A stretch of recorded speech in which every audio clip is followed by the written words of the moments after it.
Hello friends, welcome to my channel Milli's Mirror and More. আজকে Friday 18 July. আমি প্রমাণকে স্কুলের বাসে তুলে দিয়ে একটু জগিং এক্সারসাইজ করে বাড়ি চলে এসেছি এবং ব্রেকফাস্ট বানাচ্ছি। ব্রেকফাস্টে বানিয়ে নিচ্ছি সুস্বাদু আলুর পরোটা। চলুন দেখি।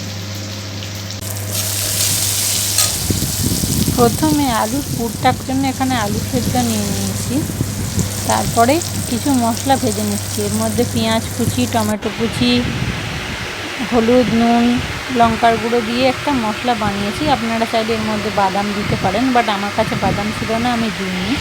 দিয়ে ময়দা থেকে ছোট ছোট করে লেচি কেটে ওই পুরটা এই ময়দার মধ্যে ঢুকিয়ে দিয়ে ভালো করে হাতের সাহায্যে ধারগুলোকে মুড়ে আমি বেলে নেব। দেখুন কতগুলো করে রেখেছি। এই যে এরপরে এরমভাবে ধারগুলোকে মুড়ে আস্তে আস্তে আলতো হাতে ময়দা দিয়ে বেলে নেবেন।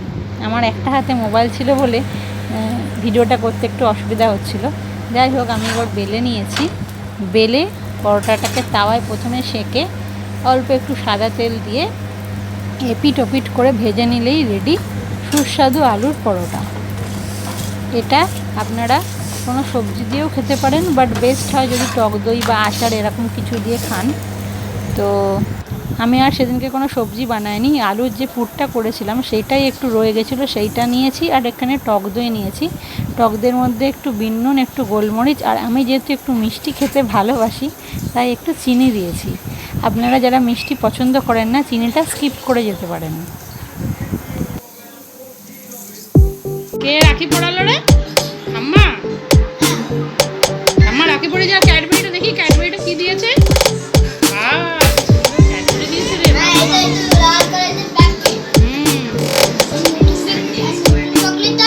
আচ্ছা, হ্যালো ফ্রেন্ডস, সবাই কেমন আছেন? আশা করি সবাই খুব ভালো আছেন। Welcome to my channel মিলিস mirror and more. আজকে 13th আগস্ট। তো আজকে আমার বড় ছেলে ইভানের জন্মদিন। তো এখনো ঘুমাচ্ছে। তো আজকে সকাল সকাল উঠে পড়েছি। এমনিতে তো সকালে উঠতেই হয়, ভগবানকে স্কুল বাসে ছোট্ট তুলে দিতে হয়। স্কুল স্টার্ট হয় 7:30 থেকে। আমাদের এখান থেকে যেতে সময় লাগে, তাই বাস ছাড়ে। এখানে বাস স্ট্যান্ডে আসে 6:35। তাই ভোরবেলা ওঠাটা মোটামুটি একটু অভ্যাসের মধ্যে পড়েই গেছে। তো ওকে বাসে তুলে দিয়ে এসে একটু মোবাইলে ভিডিও দেখলাম, গান টান শুনলাম।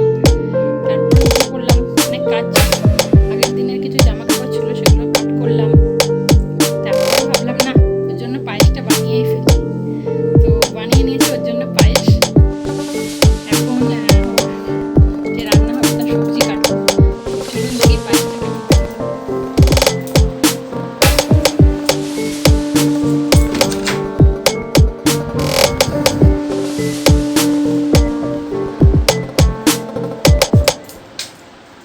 ও জন্মেছিল 2012 সালের 13ই আগস্ট। তো আজকে ও 13 বছর কমপ্লিট হলো। এটা 2025। তো 2012-র 13ই আগস্ট ও জন্মেছিল। আজকেও 13 বছর কমপ্লিট হলো। তো দেখুন ওর পায়েসটা কেমন বানিয়েছি। এই যে সকাল সকাল উঠে ওর জন্য বানিয়েছি গোবিন্দভোগ চালের পায়েস।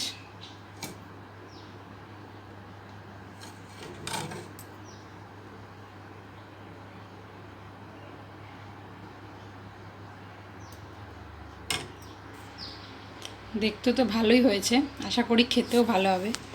বাট একটা দুঃখের বিষয় যে মায়ের তার সন্তানের জন্মদিনের পায়েস খাওয়া যায় না। তাই এটা আমি খেয়ে টেস্ট করে বলতে পারবো না কেমন হয়েছে, তবে আশা করছি ভালোই হবে। এই যে আমার বড় ছেলে ঈশান, ও 13 বছর কমপ্লিট করে 14-এ পা দিল। আমি আজকে 5 রকম ভাজা, ডাল, পোস্ত, মাছ ঝালে করেছি। চাটনিটা আর করে উঠতে পারিনি। আপনারা সবাই ওকে আশীর্বাদ করবেন, ও যেন ভালো থাকে, সুস্থ থাকে। আর এর সঙ্গে বলে রাখি, ও হচ্ছে সেরিব্রাল পালসির পেশেন্ট, অর্থাৎ ও সেরিব্রাল পালসি। ওকে আশীর্বাদ করবেন।